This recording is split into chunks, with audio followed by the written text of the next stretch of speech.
Elena's lips quivered. We thought you were dead when we found you. Your body was so bloody and twisted, we needed to cut the digger apart before the hole caved in around you, more than it already had. It wasn't a very precise operation under the circumstances. It's a pretty small price to pay, I said, and hey, I can make the I rock symbol with my hand way easier now. I threw my hands in the air, stuck out my tongue. Elena laughed so hard I thought I'd cry. How did you find me? I asked after we calmed down. As soon as I found the beacon, I dropped Darcy back at camp. The beacon! I yelled. Did you fire it off? What does it look like? Whoa, one thing at a time. I'll get to the beacon in a second, but back to your original question. It took me and Fatima all of 2 seconds to figure out that you and Alec had both left with diggers. So? Elena frowned at me. Fatima realized at least one of you had to be in a digger with a warning signal inside. You were able to follow Alec? Not right away, but when we couldn't pick up the signal closer to the camp, we knew you were heading farther away. You weren't looking for the beacon, so where could you be heading? She stared at me, her lips pursed but trembling. I looked away. I didn't want to put anyone else in danger, so I needed to keep the plan a secret. Alec only found out by accident. Elena shook her head, pointed her finger at me. Don't you ever do that again. I'm not kidding. From now on, you do not shut me out. I hope I never have to come up with a plan like that again. I'm not talking about strategy, Christopher. I was confused. I got your letter, Elena said. My cheeks turned red. I'd said a lot of things, personal things, in that letter. Stuff I couldn't tell Elena face to face. She tossed the letter onto the end of the bed. I didn't read it, Christopher. I'd like to think I didn't have to know what you'd say.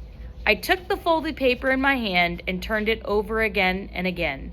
Was Elena asking me to say those things now? Why was I so flustered and confused? My head started to hurt again. Elena was clearly waiting for me to say something. But what?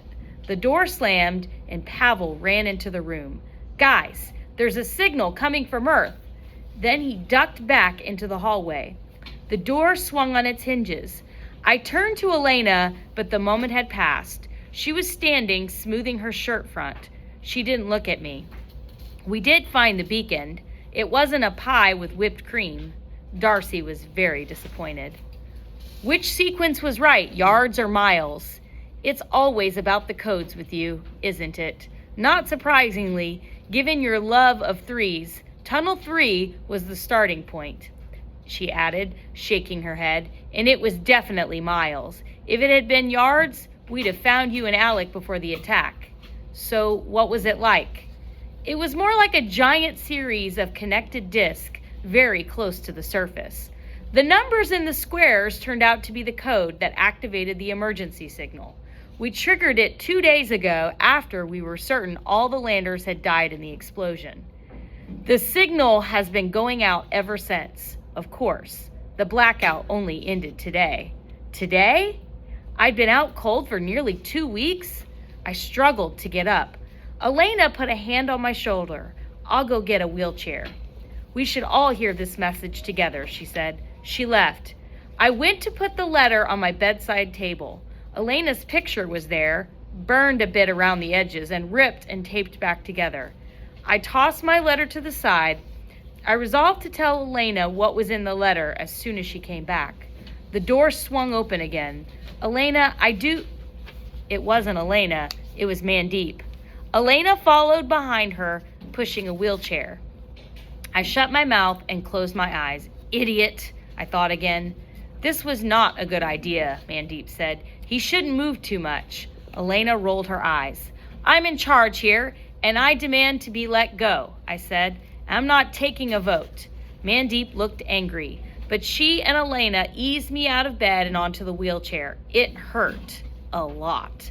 Elena carefully tucked some blankets around my legs.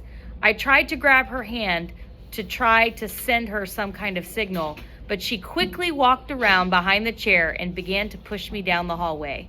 So many questions were left unanswered. Who were the landers? Who were they working for? Where had they hidden before the blackout? Maybe whoever was answering our distress call could help. The hallway ended outside a small office. Pavel was sitting on a chair in front of a radio receiver, squeezing his headphones tightly over his ears. He looked up when he saw me come in and dropped the headphones around his neck. The landers destroyed all the other stuff, so I grabbed this one from a digger. It's tuned into the same frequency as the beacon. Nice work, I said. He put the headphones back on and turned to the radio. It's starting up again. Every few seconds or so, he'd scribble something down on a sheet of paper. Then he took off the headphones. I've had to listen to it a few times to be sure, but I think I got it all, he said. He handed me the paper. They are coming to get you. They are coming to get you. They are coming to get you. They are coming to get you. I looked at Pavel, who smiled. It's been repeating the same message for about 5 minutes. Yes! Rescue, I said. Elena hugged me. We all began dancing around the room. Fatima and Mandeep gave each other a high five. Pavel twirled in his chair. Then he cocked his head. Wait, there's something else coming through. He clasped the earphones back over his ears and began decoding the message. He closed his eyes, concentrating, then grabbing his pencil and began writing. He handed me the paper, a stunned expression on his face. I read it with a growing sense of alarm. They are coming to get you. They are coming to get you. Hide, hide, hide.